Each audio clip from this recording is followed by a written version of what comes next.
So every day you wake up and before your feet even hit the floor, something is already at work inside of you. A battle has begun. The problem is most people don't even realize that it's happening. Right now, spirits, both bad and good, are moving and they're drawing you in one of two directions, either towards God or away from Him. The question is, do you know how to tell the difference? Peace be with you. Welcome to the Contemplative Dad. In today's video, we're talking about the Ignatian Rules for discernment. I first encountered them about 20 years ago when I was in college, and I've used them to make some of the biggest decisions in my life. This is the tried and true method that's been used by spiritual masters throughout history. In today's video, I'm giving you a basic introduction to the rules, but that does not mean that this stuff is easy. This is an art, and it must be mastered through years of practice. Once you have a framework for mastering spiritual discernment, you're going to learn how to make better decisions, you're going to be a happier person, and ultimately you're going to become an unstoppable force for good. This is the blueprint that will take you from playing spiritual checkers to playing spiritual chess. One thing you don't need to discern is subscribing to this channel. So make sure you subscribe, hit the notification bell so you don't miss the next 6 videos in this series. All right. Let's begin. But first, some coffee.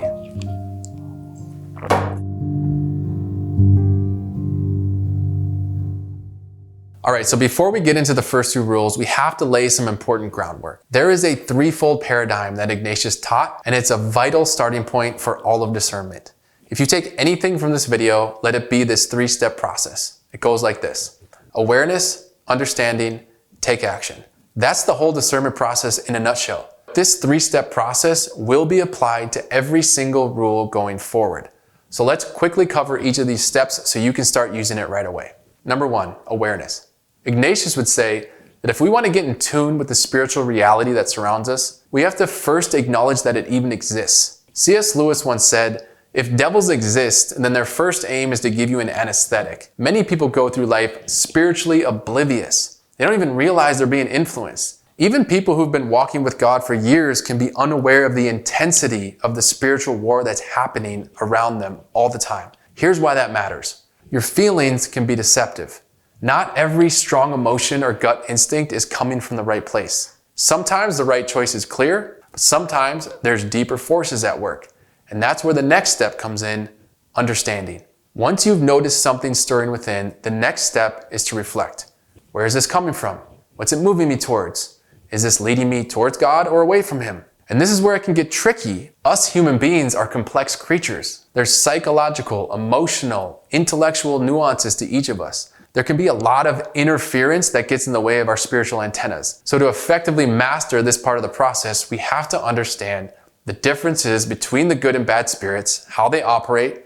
We also have to maintain a healthy mental, emotional, and even physical life in order to see and hear clearly. Lastly, everything leads to this final step, and that is taking action.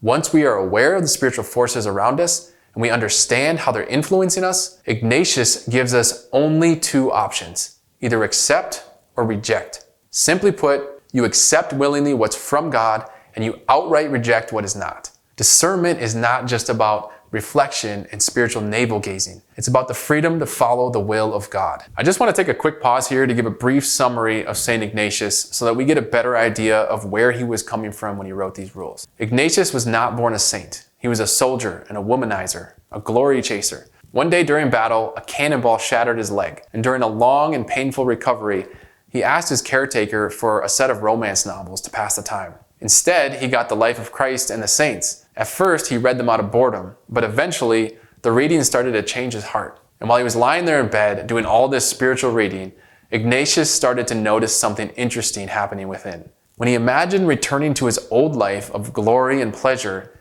he initially felt excited, but afterwards, he was left hollow and empty inside. But when he imagined dedicating his life to Christ and living like the saints that he was reading about, he'd also get excited.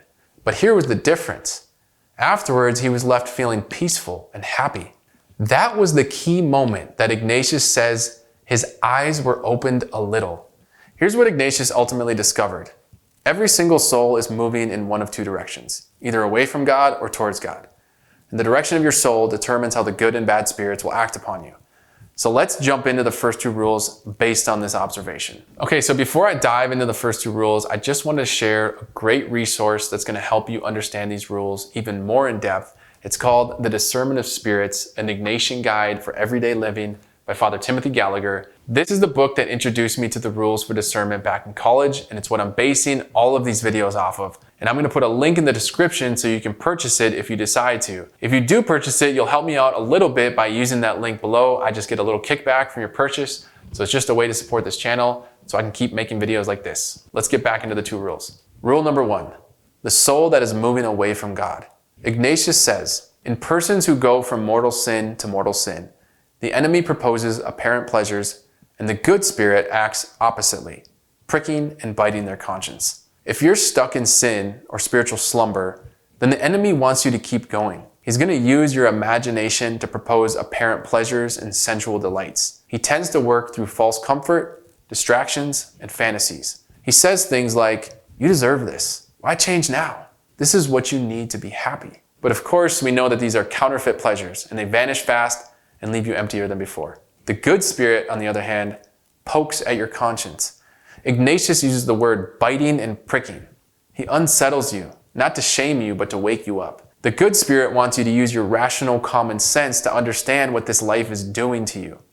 So the good spirit might whisper things like, this isn't who you're meant to be. Are you really happy living this way?